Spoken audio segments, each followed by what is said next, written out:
Welcome everybody. My name is Ahmed Al-Shamsi. I'm chair of the Department for Middle Eastern Studies, and I welcome all of you to the last Franklin Lewis lecture this year, and in fact the last event in honor of Franklin Lewis in this specific format. We are going to hopefully transition next year into a different format that is maybe a little bit more interactive, but that will continue to honor the legacy of Frank Lewis and celebrate Persian literature, translation, etc.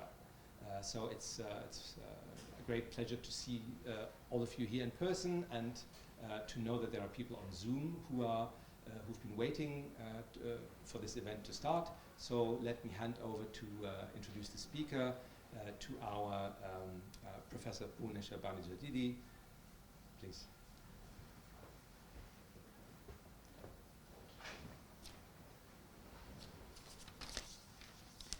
Welcome everyone. I would like to start by offering some thanks. First, to all of you who are here today in person or online. Today's event would not have happened if it weren't for Salma and Erin's exceptional organization skills. I am extremely grateful to our chair, Professor Ahmed Al-Shamsi, who has always supported Persian language and literature program and events, and to my colleague, Professor Austin O'Malley, who has been instrumental in organizing and running the Franklin Lewis lecture series since he joined University of Chicago this past fall. I'm forever indebted to Professor Thibaut Dubert, who, despite being in a different department, that is SALC, has been actively involved in all the Persian-related events in our department, including running the Q&A in the Franklin Lewis lecture series since its onset, and who agreed to co-edit the proceedings of this lecture series in a volume with me and Professor Austin O'Malley.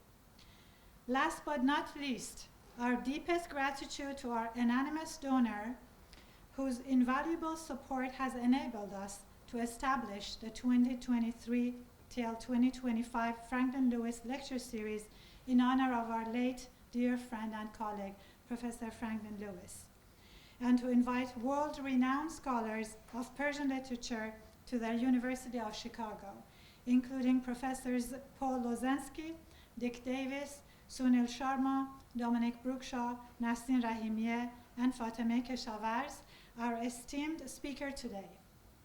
Professor Keshavarz, born and raised in the city of Shiraz, completed her studies at Shiraz University and the University of London.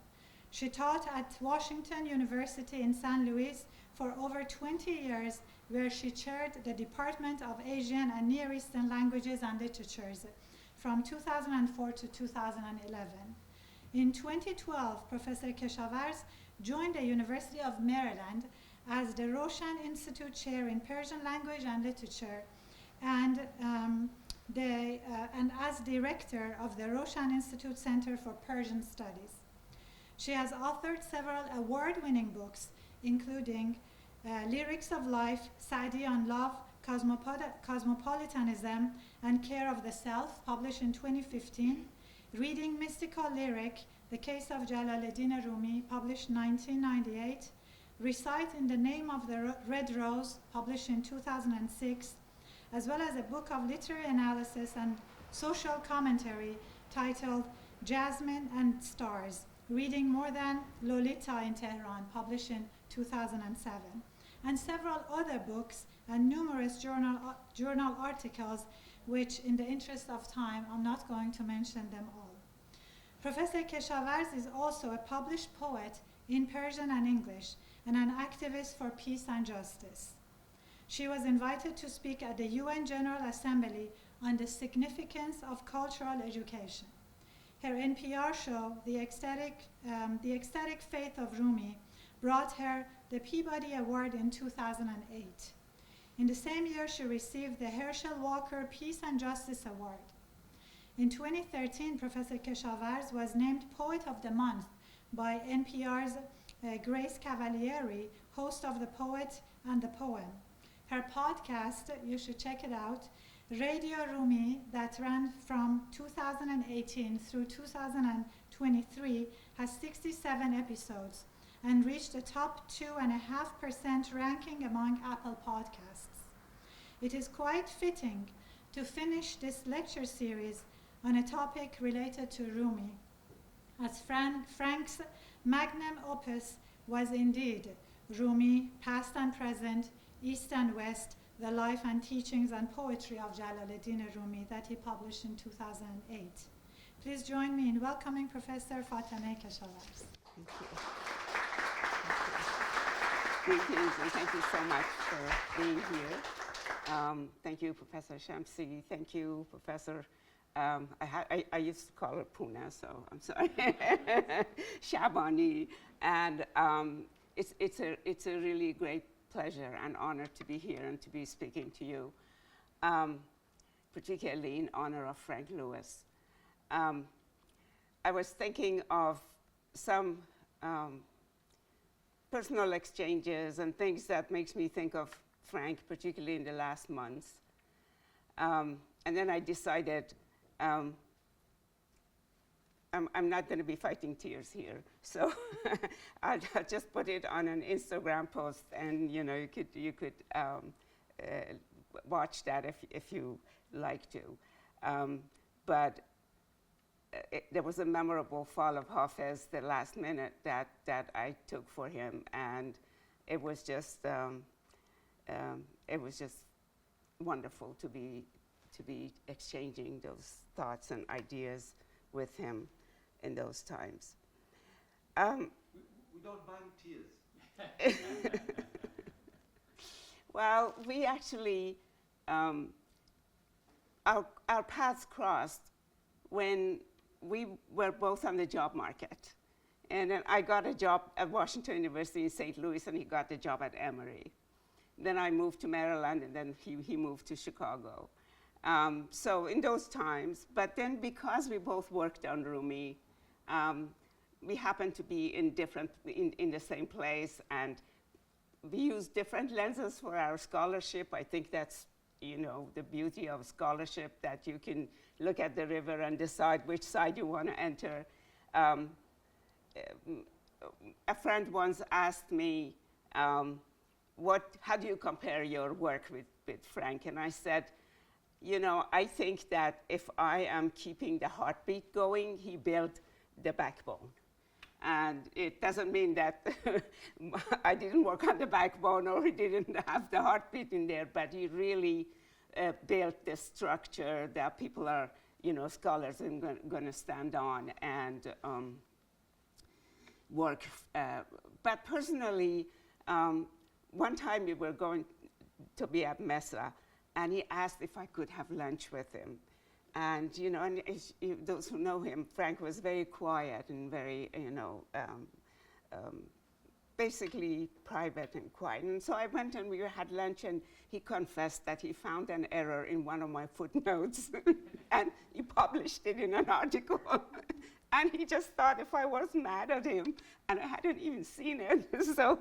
So you know, those things happen, that kind of exchange. But over the last months, we just talked a lot, and it mattered to him that people realize what he has done for Persian literature. And we had invited him to contribute to a volume, and he just got ill and couldn't do that, and postponed it. And finally, and I never pried because he was very private, but he just told me he was ill until I heard from someone that Frank is really ill and there is very little time left, and I called him. So I said to him, okay, don't worry about that piece. We're going to name the volume for you. That's the volume that my husband and I edited. It's called Mystical Landscapes in Persian Medieval Literature, and it's dedicated to Frank Lewis, and it's just come out. He was very happy. It was really fun to see that it was happy for him, that he wanted to be there and he was going to be there in some way. But one night I opened the Hafiz, and I don't know how much of it I remember, but it opened like هرچند پیر و خسته دل و ناتوان شدم هرگه که یاد روی تو کردم جوان شدم شکر خدا که هرچه طلب کردم از خدا بر منتهای مطلب خود کامران شدم. So it basically said, yes, I am sick, yes, I am weak, but anytime I think of your beauty, I'm young again. So I called him. And my husband was like, don't bother him. I was like, no, I have to read this to him. So I read the ghazal to Frank. And from the other end, in Persian, Frank says, well, there could be many different interpretations of this ghazal. And that was Frank the scholar for you. And, you know, he never gave up. Actually, 2 weeks later, and then I said, do you want to listen to it again? He said, yes, yes. I recorded it and sent it to him. But about 10 days later, when I called, he couldn't speak anymore. Okay, now you're responsible for my... But anyway, I'm honored to be here. And when I thought about what to talk about, I thought that Rumi's words of wisdom, Rumi, basically his discourses, would be fitting. And also, you know, many of you may have read this, that in Western scholarship, it has been said time and again that Persians wrote great poetry, but they never really discussed and analyzed it. Because if you look for, you know, literary critical conversations on poetry, in that genre, you don't really find that. But poets themselves talked about this all the time in different ways. And I find the way that Rumi talked about speaking and human speech very, very interesting, complex, moving in many different ways. Now, this is going to be focused on the lectures that, or I shouldn't say lectures, really, that's not a good translation, conversations he had with people who came to see him. When sometimes he talked, sometimes there was an exchange, and different people were present there in that place where he spoke.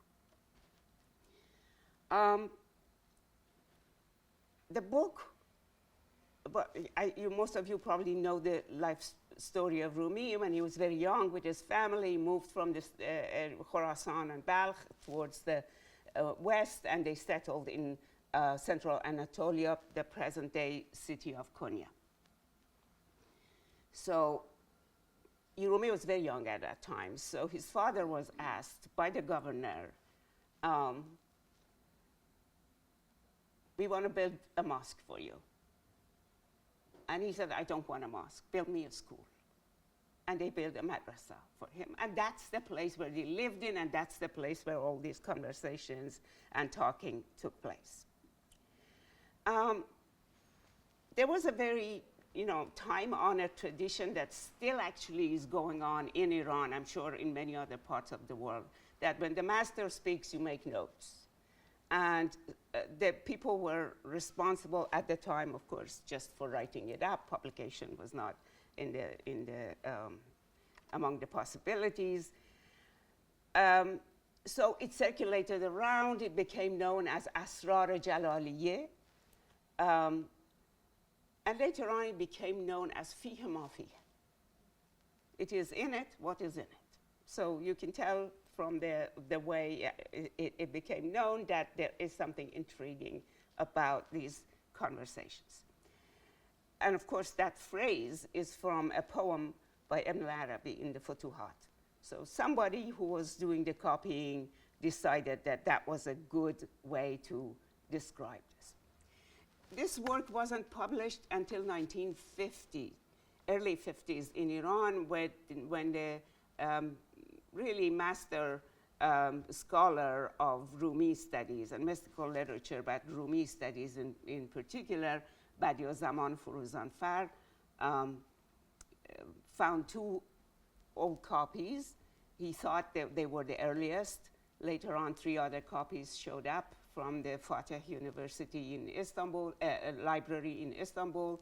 These others were in Tehran University, and based on these 5 manuscripts, he published Fihe Mafi. Now, orality of the text is a double-edged sword. I'm not going to go into, I mean, the oral studies is all over the place, and I'm not going to, spend a lot of time on that. But different media indicate different levels of stability, fixity in the term, and enable different levels of coherence. So one issue with orality is that things may be taken down where something is highlighted more than others, or maybe even changed in order. The 5 copies that used for publication apparently came very close, and one of them is likely to have been copied during Rumi, have been circulating during Rumi's lifetime. I believe that, and also there's not much retrospective thought there, going back and correcting this, although Rumi remembered what he said before, and sometimes there were references to those. But in return for that, what compensated for that was that there was a sense of immediacy, a palpable kind of authorial presence that was there, and also the orality, the lyric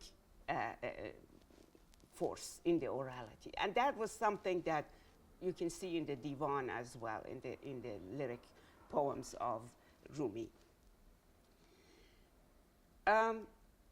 Of course, it's also important who's present. There could be times when Moinuddin Parvaneh, the governor, was sitting there. There were times when there were not famous people there.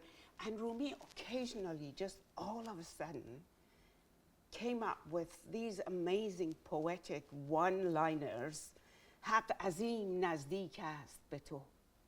So it's very poetic. It's defamiliarized by moving the shape of the sentence from hat to azim be to nazdik ast. Hat azim nazdik ast be to illa az ghayat nazdiki ou ra nemibini.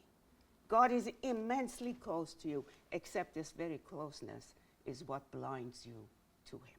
So he came up with these that people really kind of came back for it and asked about things, and he went through different moments when he was dealing with speaking for them.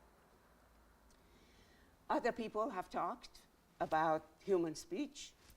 It's not new and only Rumi's thing, but usually talks are focused on insan being haywan and natiq, so animality and speech, or animality and rationality, if you get it from a philosophical perspective. And often poets talked about speech when they were praising themselves. Look what a great poet I am, Malakul Muluk Fazlam, Befazilat Maoni. That's Nizami for you. Zami o zaman gerefte be misal asmani. I'm the king of kings when it comes to knowledge and speech and maani and expressing it beautifully. And my heavenly words have taken over the universe. Zami o zaman, basically. So now there is none of that kind of boasting when Rumi talks about speech. It's about what this is in human life, or in the large spectrum of the struggles that human beings go through in order to be who they can be, or that it's optimal for them to be. Again, I don't want to spend any time on older books of Maani and rhetoric. Unfortunately, to this day, even within Iran, when they write these books, they focus on very fine artistry on words and how, this poet does it better than the other one. And then sometimes definitions of literary speech is even funny, like saying, expressing the same thing in different ways, you know, which, which is really reducing poetry to an art of playing with words. Some even believe that if you don't know this art well, you don't understand poetry. But poets always answer them like Iraj Mirza said, شاعری طبع روان میخواهد نه معانی نه بیان میخواهد. Being a poet demands talent and fluency with speech. It doesn't need rhetoric. It doesn't need prosody. Forget about all of this. So back to Rumi. So he is there with this business of حیوان ناطق, human, and speech is a divine gift from his perspective, and it's also the speech that is the medium for creation, kun fayakun. So God said be to the whole universe. More important than that is the covenant of love with God. Alastu birabbukum, who's that God supposed to take in the origin of humanity out and spoken to it and said, who's your Lord? Am I your Lord? Alastu birabbukum. And they say yes. So not only language takes place between God and humanity in pre-eternity, but it's a two-sided thing that humans answer, actually.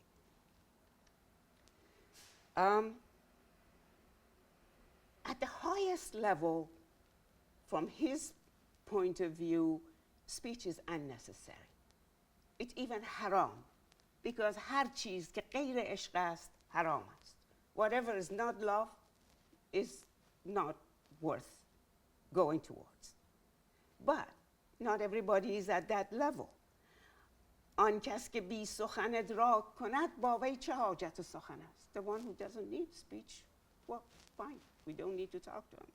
آخرین آسمان ها و زمین همه سخن است پیش آن کس که ادراک می کند. For these heavens and the earth are speech for those who can actually absorb them, take them in, understand them. But ordinary people, they need it, and so God gives them the ability to do that. Not only that, he puts in them the completion, I'm speaking on Rumi's behalf, the completion of the process of creation, or خلق مجدد. You know, that many mystics believed in that creation is not complete. It's happening all the time. And no moment is like another moment. So for Rumi, the unfinished business of creation, or خلق مجدد, takes a linguistic level. آدمی را حق تعالی هر لحظه از نو می آفریند. God Most High creates all of you every moment new. و در باطن او چیزی تازه می فرستد. Sends something new to that person.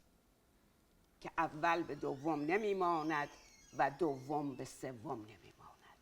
So it's never the same. It's freshness coming from the divine to humanity, and it's your job to hear your speech, inner speech, and we'll see that when he talks too, he believes that the listener is very important because a good part of it happens with the listener.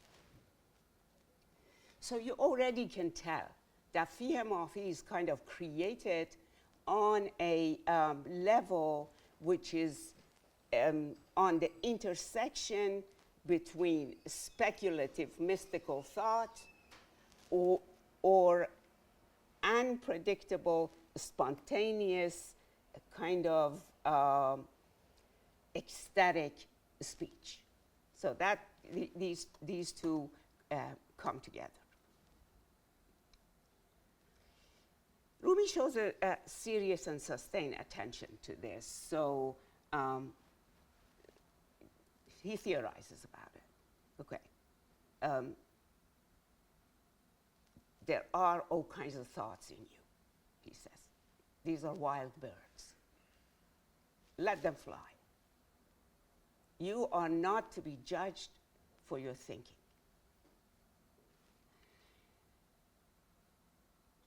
Why? Because a part of that freedom is necessary for you to be able to catch these birds, see how they fly, come to terms with it. The moment that came down to the audience and came out of your mouth, that's a different story. We'll deal with that in a second. But this exchange, this ongoing speech is throughout the universe. When the goldsmith hits the gold with touchstone, is talking, asking a question. The gold answers, I'm pure, or I'm not pure.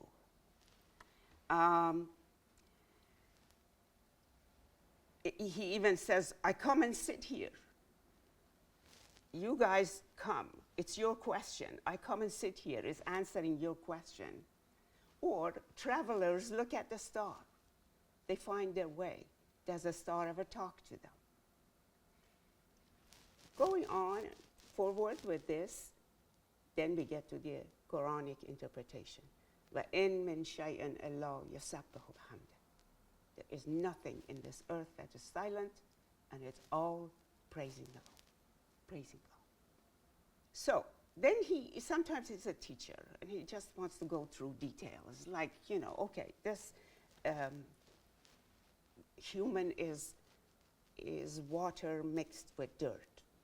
Dirt is your animality, water is your speech. Has to come through the gutter of your tongue, comes out, it freezes into pieces of ice, and then it becomes something real and tangible, and then you are responsible for it. Because beware, for at this level, your speech shapes you. This world is a mountain. It echoes back what you say to it. محال باشد که بلبل در کوه بانگ کند و بانگ زاغ آید. It's impossible that a nightingale sings in the mountain and you hear the voice of a crow. Thank you. Or بانگ آدمی یا بانگ خر. Or the human voice or the braying of the donkey. If you hear the braying of the donkey, یقین دان که بانگ خر کرده باش. Be sure it's been you who made that noise. So there is a lot of, so this سخن در کار است و پرفایده. So it's important. And it's particularly important when you marry it with action. Because otherwise, it's empty. It's not going to get very, very far. It would be fun to do this, finish it here, and present him as a teacher, very certain of everything he said, and the audience never challenged him, and it wasn't vulnerable, but that's not the case. His struggles with what he did, whether it was his own speech or what he heard, is quite fascinating. One time he was saying the truth of meaning never fits into words. And someone from the audience says, پس عبارت و الفاظ را فایده چیست? So what's the point of being here and talking? And of course Rumi has an answer. سخن را فایده آن است که تو را در طلب آورد. The point is to get you going, and then you have to go and find that, whatever it's for you, the target that you will find. At other times, he has once said, anything but love is unlawful to a true lover. And then he looks at people and, probably he thinks, how am I going to explain this? He says, I would expand on this greatly, but it is late. And it takes much effort to dig the canal that helps these words reach the hearts. But people are tired. And then he thinks, no, I want to be real. Maybe the speaker is tired, and this is an excuse. So you have these moments. At other times, he's frustrated with what people think they know. And they do not realize the limits which he wants them to understand, to unknow, to get rid of what they think they know. And at some point he says, "Kashki khali budandi as in hazyanat." Oh, would it be that they were free of their delusions? But, most of the time is actually, so he's very frank, but most of the time he is, he's kinder to them. And at some point he says, well, okay, no matter. Speech is like mother's milk. Baby doesn't know how the milk works, but it still grows. It still is nourished. So, so he becomes a mother. And actually, very often he becomes a mother. I like that side of him. He didn't think it was beneath him to be a breastfeeding mother, for example. But he's also vulnerable to his own speech. He has a very conflicting relationship with speaking, the act of speaking itself. Because at some point he says, I'm talking too much. Sukhan juda ist. Speaking is separation, because even you say, Hoval haq, that's considering two existence, because if there is a hova, there has to be an ana. And at other times, he's fascinated with what he has probably said, and says, in sukhan hamchon arusist, ba shahedist, that's a beautiful bride. See its beauty, fall in love with it. Don't learn this to show off somewhere, because then you would be a merchant who buys a slave girl to sell it. And that is the joy of selling. Experience the joy of falling in love with it. And then there are moments where I don't think he really cares or is aware what comes out. Because he says, in sukhan suryanist. زنهار مگویی که فهم کردم. هرچند بیش فهم و ضبط کرده باشی از آن فهم عظیم دور باشی. To you, this is Syriac. Beware, do not say I understood. No matter how much you understand, you're far from true comprehension. And then he says, فهم این بی فهمی است. Comprehending this is incomprehension. خود بلا و مصیبت و حرمان تو از این فهم است.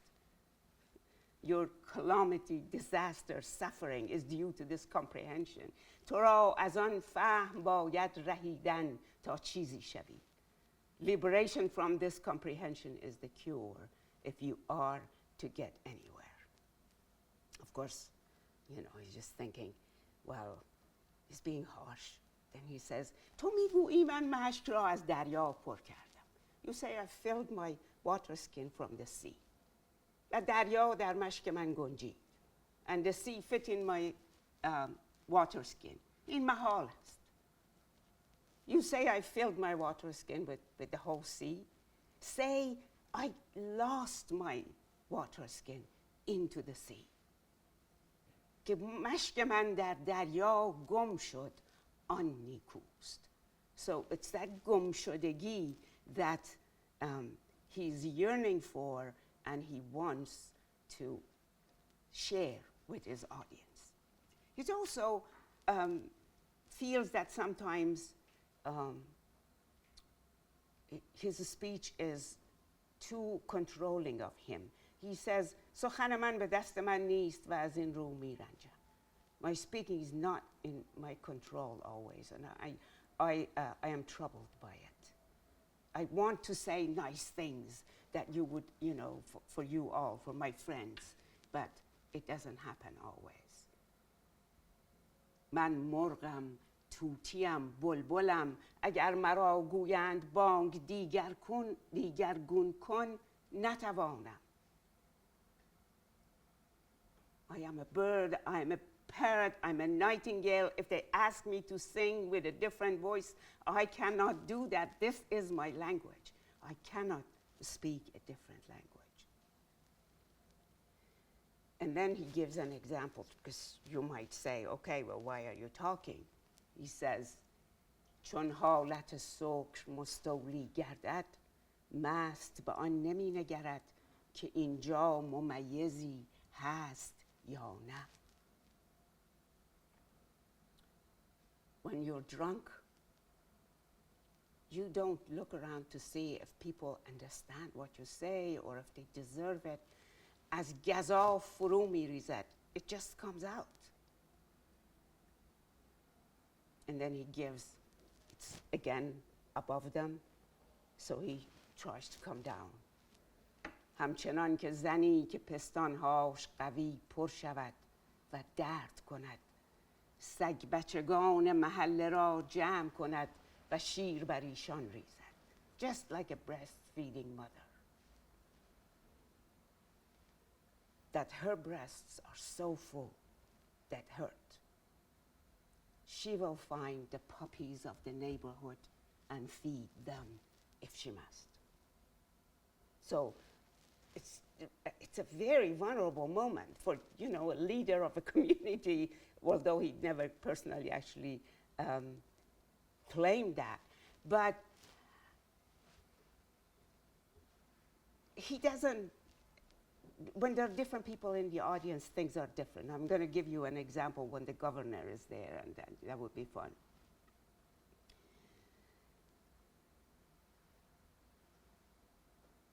There's a time when he's talking and someone has fallen asleep. So he says, اگر کسی در وقت سخن گفتن ما میخسبد، آن خواب از غفلت نباشد. If when I'm talking someone falls asleep, it's not because they are heedless. They don't care. بلکه از امن باشد. It's a sense of safety. همچنان که کاروانی در راهی صعب مخوف در شب تاریک می رود. Imagine a caravan is moving forward in the dark of the night. It's a dangerous road. و می رانند از بیم تا مبادا که از دشمن آفتی رسد. And they just go fast, hoping that they save themselves from dangers. همین که آواز سگ یا خروس به گوش ایشان رسید و به ده آمدند، فارغ گشتند و پا کشیدند و خفتند. When they hear the barking of the dog of the village or the crowing of the cock, they know they have arrived in the village. It's safe. They can fall asleep. سخن ما نیز از امن و آبادانی می آید. So my words come from a place of safety. And so it makes room at these times for people who, you know, maybe want to be here, but they don't want to take everything in. Maybe they are feeling safe and falling asleep. But Muinuddin Parvane is there, the governor, one day. And he has been coming and asking that Rumi prays for one of his wishes. He doesn't give up. He just keeps coming back. So one day Rumi says, well, the Amir is here again, so I pray that Amir's wishes would be granted to him, and all the wishes that he doesn't know anything about, that if you could know them, he would be ashamed of the previous wishes that he had. I pray that those wishes come true. In other words, don't waste people's time. And it's very, he says it, I mean, Muinuddin Parvane loves Rumi, but after all, he's the Amir, and he's, you know, talked to in that sense. And the fact that can happen is quite interesting. But I want to end on a note that ultimately all the speech that he's presenting, he sees the listeners as the most central in creating the meaning and the concepts that he's giving them. And the best way to do that, of course, with these complex things is examples. So he says, in سخنان سپاه حقند.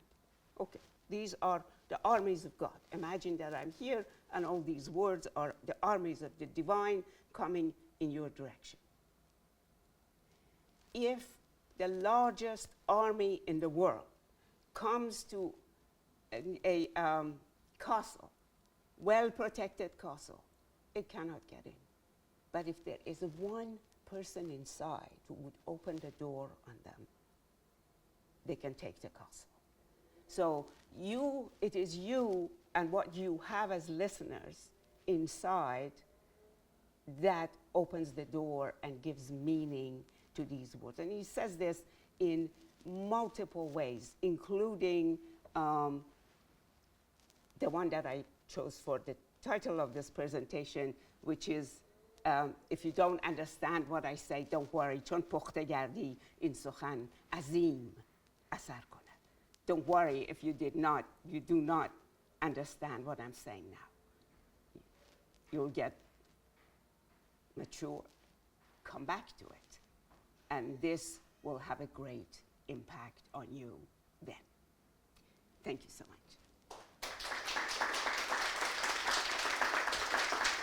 Thank you. So, thank you so much for this wonderful talk. So I have the honor to moderate the Q&A, and so I will use my prerogative as a moderator to to start with a question. And so I will go back towards the beginning of your talk, when you pointed out that first indeed literary critical discourse in classical Persian literature comes much later, and the poetry is present and strikingly present for centuries before we have genres that we develop to unpack and comment on it. And indeed, the metapoetic comments of the poets are there to help us understand how they were approaching their art, etc. And you mentioned, of course, perfectly rightly, that very often when we read Masnavis and the beginning of the Masnavi, and poets talk about their art, it is very often through boasting. And so we have this Fihe, and you mentioned Nizami for that. And that's something that is contrasting with what we find in Maulana's writings. And I was wondering about, after all, the causes of this contrast. What beyond, and not to reduce it to a question of the personality of the poet in question, although it is crucial, and I don't want to get it out of the table, as you said. I mean, what's so enjoyable for us as readers is to feel the presence of Maulana. But it's interesting, I was wondering if, actually, perhaps a very obvious statement, but that the Fihe is tied to the competition and the context of patronage. Yeah. And precisely when we step outside this context of patronage, which was so central to the raison d'être and the existence of classical Persian poetry already by the time of Maulana, of Rumi, classical Persian poetry stemmed from the court, and then we have this. And what it seems to do for Rumi to step outside and produce this poetry in a different context, but really more than a context with a different horizon in mind, it modifies the scope of precisely what metapoetic comments are and can be about. And so I'm sorry, it's a very long-winded comment, and so I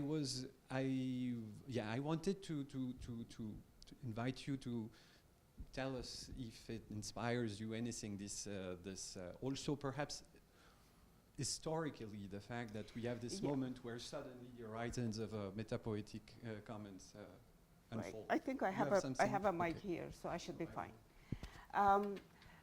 Thank you for that. Yes, I would say that more than anything else, the genre is important. And of course, the fakhriya is more than anything else happens in qasidas. And as you say, patronage is central to that.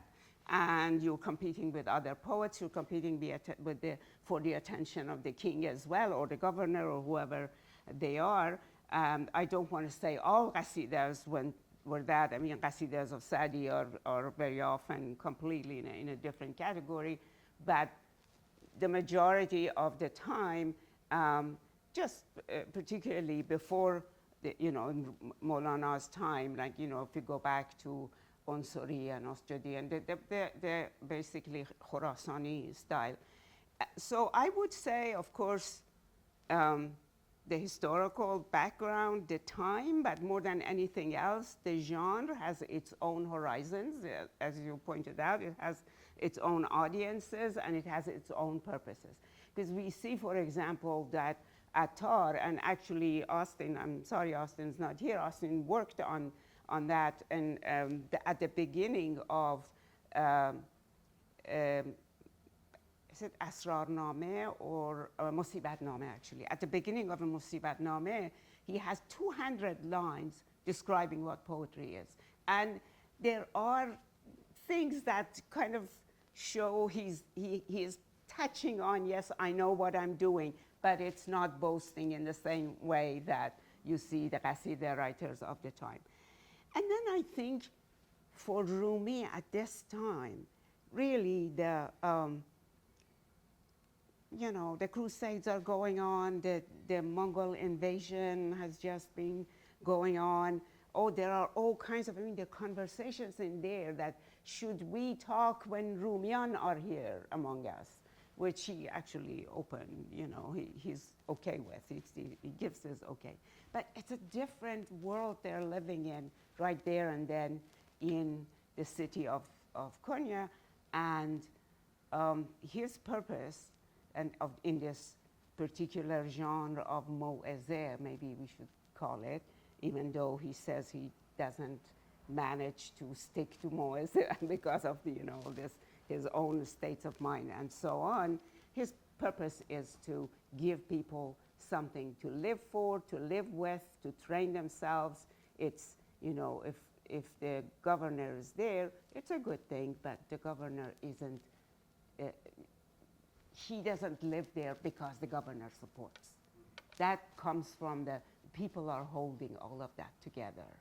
So the role, the social role he plays is very different, and of course the personality is also very different. Because there's a time when he's a professor, and he's doing all this stuff that happens to universities up to this day, finding, arguing about things and finding right and wrongs and so on. And then suddenly, and I don't think that it's only the meeting with Shams that does it, I think he was ready for it, but Shams plays a part, and then the whole meaning of what he's doing with his words becomes, people become central to that. And I think, and even the kinds of people, in the Masnavi, here he compares his words to feeding babies, but in Masnavi he says, نکته ها چون تیغ پولاد است تیز گر نداری تو سپر واپس گریز. This is as sharp as a sword, what I'm telling you at this point. If you don't have the right equipment to fight it, then run away, because you might misunderstand him. So he's even aware there that he's dealing with a different kind of audience, but ultimately the audiences are really central to what he does. Thank you. So I open the floor for real this time. Thank you. For just again following what Thibaut said, I wonder if in Fihe Mafi or elsewhere he has anything that shows some kind of critical or comparative view toward what other people are saying or what other poets are saying. It seems like he's more, from what you say, and seems like he's more concerned with the content rather than form. Yeah. And I wonder if you see that not just from what he says about himself, but about comparing what Yeah, I his think approach to others. it comes up. It comes up like, he talks about his teacher, Burhanuddin Muhaqqiq Tirmizi, and he quotes something, or for example, he's reading the Quranic verse, and نحن نزلنا الذكر, sorry for the Persian accent, نحن نزلنا الذكر ونحن له لحافظون, that the Quran says, God speaking in plural says, I sent down the zikr and we're going to protect it ourselves. And Mufassirun, the commentators, generation after generation, have said that zikr is the Quran itself, because the Quran calls itself Haza zikr. But Rumi wants to disagree with that and say something else. So he reads that, he says, مفسرین گفتند این در حق قرآن است، این نیکوست. That's fine. اما این نیز هست که در تو شوقی و طلبی نهاده ایم و حافظ آن ماییم. So he says, God is talking about the quest, the longing that he put in every human being. And he says, I put that in there and I am protecting it. So he opens the Quran to all the non-Muslims. Because you just only need to be a human being and you would have that in there. But he doesn't, I don't, occasionally he goes, kind of becomes a bit adversarial. He says that, so-and-so said that محقق ترمذی سخن حقیقت نیکو میگوید. Somebody said that he talks about the truth beautifully because he has read the works of others. And somebody told him, تو نیز آثار مطالعه میکنی، چرا تو سخن حقیقت نمیگویی؟ So he challenges the guy. He says, no, you think it all comes from those books. No, it comes from the way he understands it and he acts on it. In the sense that, today, of course, we read each other's works and write these kinds of critical, of course, that is not the practice of the time, but that things come up all the time when he criticizes the theologian Fakhr Razi. I worked hard not to look at my husband to say the name. Fakhr Razi, and Fakhr Razi is, of course, the complete opposite of what he's thinking. So something comes up and criticizes him. But he also sometimes praises people. And he says, I talked where Rumiyan were sitting and they understood me better than many Muslims. So, yeah.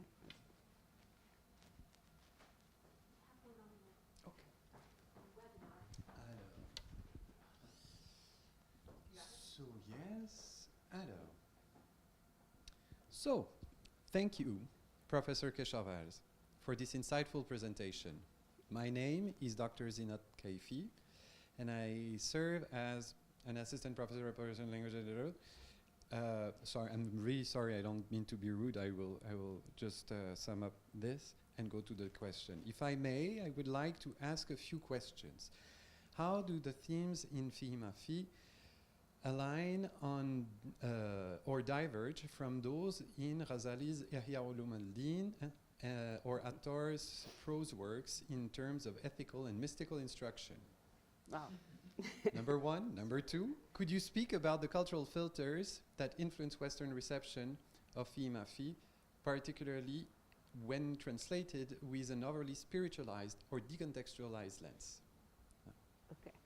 I don't know that I can go into the, into the depth of how he is different. I think in some ways he benefits from all of these people, sometimes quotes them, and I don't think that, I think any of those figures in their own area are a large spectrum. They're not just one point that he could agree or disagree with. I could say that he has a great deal of respect for Attar and Sanai. Actually, Frank did his PhD thesis on Sanai, so it's interesting that that also got to, at some point, to Rumi. So there are things that are shared because they're following a mystical tradition and a poetic tradition that is familiar to him, and he follows and he talks about. But I don't really even hear him that much in any of his writings showing any adversarial relationship to philosophers or which sometimes, I mean, comes up.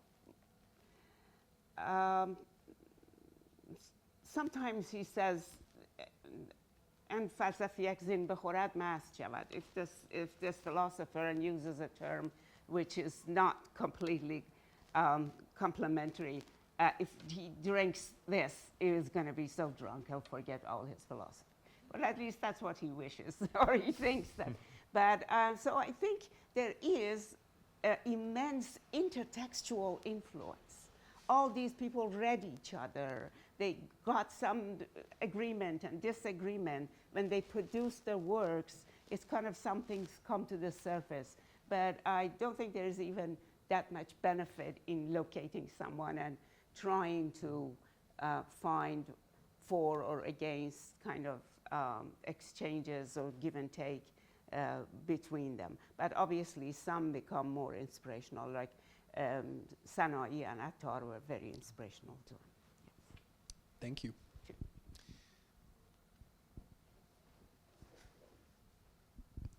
Hi, thank you for that talk. It was really interesting. Thank you. I have a very simple question, which is simply, you mentioned the topic of orality and in kind of the reception, if I understood it correctly, and that's obviously a really big question. But I was wondering, in terms of Rumi's discussion of speech in his writing, is for him speech exclusively kind of the spoken word? Or is there any discussion of kind of writing, the written word? Because as much as we kind of see this idea of speech as the medium of creation through this kun fayakun, there's also this discourse about sort of the tablet of fate, and then this sometimes leads into discussions of kind of writing as something that's so central to kind of Islamic mysticism and sort of all of these sorts of ideas as well. So yeah, that was basically my question. Right. In the context of Fihe Mafi, I think he's speaking for a group of people that are probably predominantly very interested, but not necessarily trained or educated in this particular. So he is kind of giving them an introduction into how you can enter this place. He himself, of course, has done. I mean, he was sent to Aleppo to study, stayed there for 3 years with his brothers. But where writing becomes more important, and he would refer to, is in the Masnavi. Even then, there is always a sense that you take a great deal of what you find out to the text yourself, by who you are, what you experienced, and how you put this into practice. And he does have this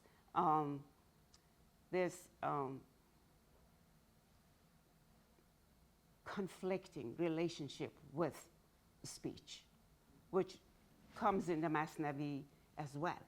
But the Masnavi is dictated. He wants people to write it down, and it goes on in the last years of his life. So it is a statement about how ultimately he wants to say it, sometimes in very highly specialized terms, to those who understood and who could take it down.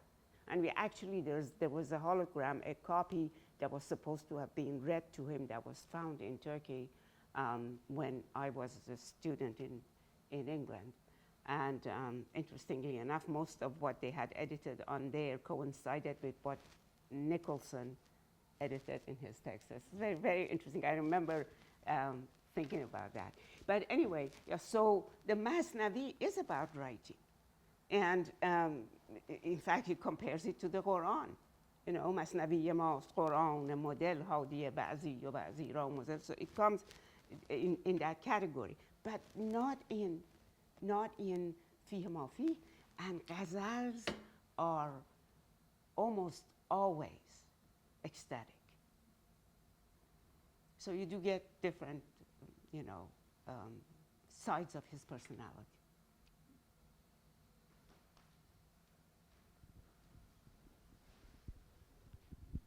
Thank you so much. It was a really great pleasure to hear this precious talk. I just have one question. By chance, I noticed a ghazal in Ghazaliyat Shams. There he says, my poetry is like the bread of Egypt. If one, yes, I just want to know how is your interpretation for this verse about, I mean, with the scope of your talk here. Sure, sure. No, well, I think that, thank you for that. Yeah, thank you for that. That is, well, he uses the simile of fresh bread in Egyptian bread. And apparently that, if a day is passed on that, that gets fairly hard. So he says, have my poem when it's fresh. And the way I understand it is that, you know, certain poems are very context dependent. You have to really take them in the very immediate context in which they were created. There are times when he's talking about something that could be taken, I mean, up to today, it would have some relevance to our way of thinking and living. But there are times when you have to put that in its immediate context. I think, like usual, you know, for mystics, time is very important. There's his verse, Sufi ibn al-Waqt, bashad ay rafi. The Sufi should be the son of time, or daughter, I think. But so time is that he's also saying in that poem, time is very important. Don't let it go to waste. Don't let this bread get hard so that you can't eat it anymore. So that's also, I think, a side of it. So, if we don't have more questions, please join me in thanking Professor Keshavars for this. Thank you. Thank you so much.